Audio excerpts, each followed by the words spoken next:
Let's get started with part 1 of Lab 7.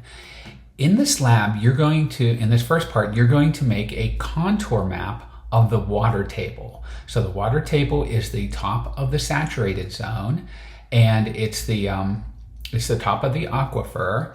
It's not the top of the surface of the earth, which is what we usually contour, but because we can kind of dig anywhere in the ground and get a value for where the water table is, and it's going to change over space, no matter where we are, we can just use that same kind of idea of contouring it in order to make a contour map of the top of the water table. So how are we going to get values for the top of the water table? Well, one place we can get values for the top of the water table is if we have a lake. And you're going to be getting values from this map here.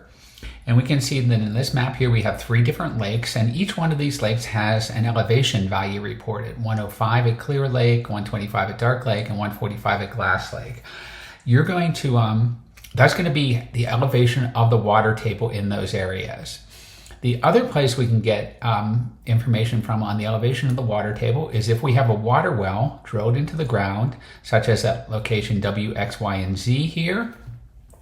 And from this map, we can tell the elevation of where the top of that well is, but we don't know how far down in that well we have to go until we hit the water. And of course, these wells have to be wells that aren't being pumped, right? We're just measuring the level of water in the ground with these wells.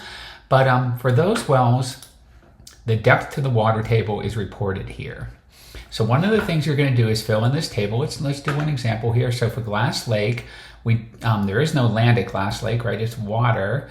The depth to the water table does not apply, right? Because we can just read it directly off this map here. So Glass Lake has a water table elevation of 145 feet. So I'm going to fill in 145 here.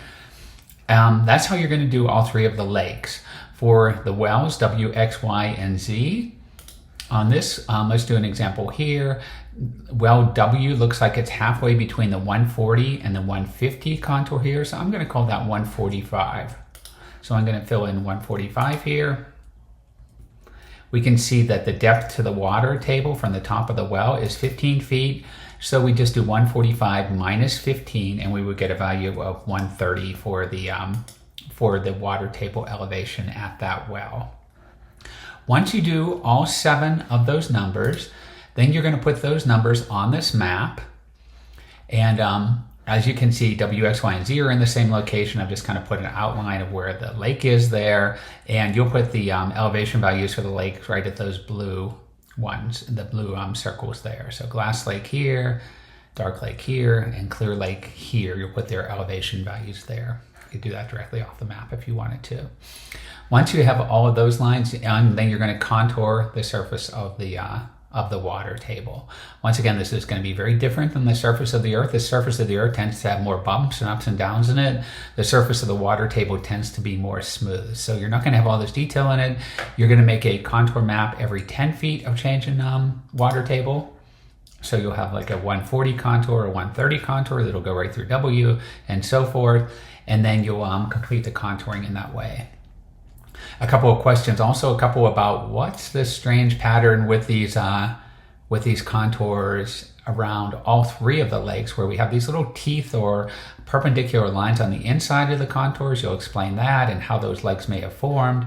And then once you have all the elevation values of the top of the water table drawn on this map, the water is going to flow from lines of higher water table elevation to lower water table elevation. So you'll be able to infer how the groundwater should be moving through this area